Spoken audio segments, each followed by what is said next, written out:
Улсын их хурлын дарга эрхэм гишүүдээ Монгол улсын их хурлаас алсын хараа 2000-д урт хугацааны хөгжлийн бодлого баталсан. За Монгол улсын засгийн газрын 2024-өөс 28 оны үйл ажиллагааны хөтөлбөр Монгол улсын хууль тогтоомжийг 2028 он хүртэл боловсронгоолох үндсэн чиглэл зэрэг бодлогын баримт бичиж тусгасан зорилт арга хэмжээг хэрэгжүүлэх үүднээс гэр бүлийн тухай хуулийн шилжсэн найраг үндэслэлийг боловсруулж засгийн газрын хуралдаанаар хэлэлцүүлэн 2025 оны 11-р сарын 14-ний өдөр улсын их хурлд өргөн мэдүүлсэн болно. Гэр бүл бол хүн төлөвшөх, хүн хүнээ гэх сэтгэл бүрэлдэн тогтох, анхдагч орчин, хүнлэг энэрнгүү нийгэм байгуулах, эрхэм зорилгын өр үндэс, улс гэрийн хөгжил дэвшлийн гол тулгуур билээ.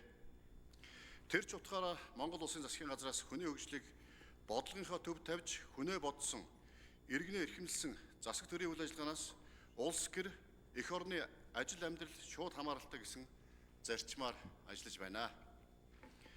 Хувийн эрх зүйн асуудлуудыг зохицуулж байгаа суур хуулийн хуулиудын нэг нь 1999 онд батлагдсан гэр бүлийн тухай хууль боловч тус хууль нь гэр бүл хүүхдийн эрхийг хамгаалах өнөөгийн хэрэгцээ шаардлагыг хангаж чадахгүй болжээ.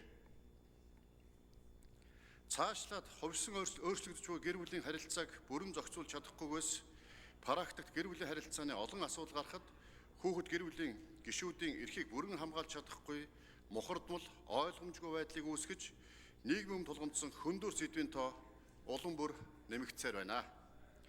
Тухайлбал гэр бүлийн гишүүдийн эд хөрөнгийн эрх буюу гэрлэгчдийн дундаа болон хамтран өмчлөх эд хөрөнгийн эрхийн зохицуулалт, гэрлэлтийн гэрээ, хамтын амьдралыг гэрэлттэй адилах нөхцөл байдал хүйс солиулах нь гэрлэлтэд ямар үр дагавар үүсгэх, тээгч ихээр хүүхд тээлгэх, зохиомол үр суулгах нь гэр бүлийн өв залгамжлалын эрх зүйр хэрхэн зохицуулах гэх мэт шин тутам тулгамдж буй ээдрэтэ олон асуудлуудыг уг хууль бүрэн зохицуулж чадахгүй байгаа болно. Тиймээс хуулийн төс дараах зарчмын шинжтэй өөрчлөлтийг тусгалаа. 1. Монгол улсад гэрлэлтийн цуслалтын хувь хэмжээ жил ирэх тутам нэмэгдэж тэр хэрээр гэр бүл саллалтын улмаас эрх нь хамгийн их зөрчигдөх хүүхдийн асуудлыг хамттан шийдвэрлэхгүй байх тохиолдол улам бүр даамжирч байна. Иймд гэрлэлт цуслалтаас болж хүүхд хохирохгүй байх, хүүхдийн тэтгэлэг, хүүхдийн асрамж, тусдаа амьдрах эцэг, эсвэл эхийн хүүхдтэйгээ уулзах асуудлыг гэрлэлт цуслалтаа хамттан заавал шийдвэрлэж байхаар тусгаж байна. 2. Хүүхдийн тэтгэлийн хэмжээг амжиргааны доод түвшний хэмжээгээр бүгдийг тэгштгэх бус тэтгэлэг төлөгчийн хөрөнгө, орлого, тэтгэлэг авагчийн хэрэгцээ шаардлагад нийцүүлэн наривчлан тогтоох. Хүүхдийн тэтгэлгийг сургууль сурч байгаа 18-аас 21 насны болон асаргаа, сувилгаа шаардлагатай хөгжлийн бэрхшээлтэй хүүхдэд наснаас үл хамааран олгохоор тусгалаа. 3. Гэрлэлт дуусгар болсноос тусдаа амьдрах болсон эцэг эсвэл их хүүхдтэйгээ уулзуулах үүргийг хуульчилж хүүхдтэйгээ уулзахгүй эсвэл хүүхдтэй нь уулзуулахгүй бол зөрчлийн тухай хуулиар албадан биелүүлж шийтгэл оногдуулахаар тусгаж эцэг их байх хүүхдийн өмнө хүлээсэн үүргийн биелэлтийг нэмэгдүүлэх хуулийн хөшөөргийг бий болголоо. 4. Гэрлэлтийн гэрээ байгуулах, нэмэлт өөрчлөлт оруулах, цуцлах, гэрлэлтийн гэрээ байгуулсан бол гэрлэлт цуцлахад гэрээний дагуу дундын эд хөрөнгийг хуваах нөхцөлийг бүрдүүллээ. 5.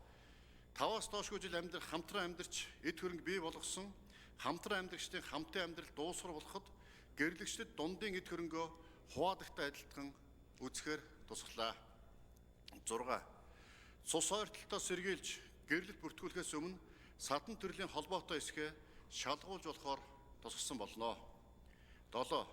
Хүүхдийг үржлүүлэх асуудлыг засаг дарга шийддэг бус шүүх шийдвэрлэдэг байдлаар үржлэлтийн асуудлыг олон улсын жишгт нийцүүллээ. 8. Хүүхдэд асран хамгаалалт, харгалзан дэмжлэг тогтоохдоо тэргүүн ээлжинд гэр бүлийн орчинд өсөн торных нөхцөлийг хангаж асралт гэр бүлийн талаар тусгасан болно. 9. Гэр бүлээс гадуур харилцааны улмаас гэрлэлт цуслал бол буруутай гэрлэгчээс сэтгэл санааны хохирлоо нөгөө талд нэхэмжлэх мөн энэхүү нөхцөл байдлыг дундын эд хөрөнгөө хуваахад харгалзан үзэхээр тусгалаа. Түүнчлэн гэр бүлээс гадуур харилцааны улмаас гэрлэлт цусласан бол хүүхэд нь буруутай эцэг эсвэл ихээ заавал тэжээнд итгэх үүрэггүй байхаар тусгалаа. 10. Хүйсийн өрсөлдлийн улмаас гэрлэлт дуусгар болох тээгч ихээр хүүхэд тээлэхэд гэрээ байгуулсан гэрлэгчид хүүхдийн эцэг их байхаар мөн өөр хүний бэлгийн эсийг ашиглан хүүхэдтэй болвол өөр хүний бэлгийн эс ашигласан гэрлэгчид хүүхдийн эцэг их байхаар тусгалаа. Хуулийн төслийг дагалдуулан иргэний хуульд нэмэлт өөрчлөлт оруулах тухай, эд хөрөнгийн улсын мөртөлийн тухай хуульд нэмэлт өөрчлөлт оруулах тухай зэрэг 10 хуулийн төслийг боловсруулсан болно.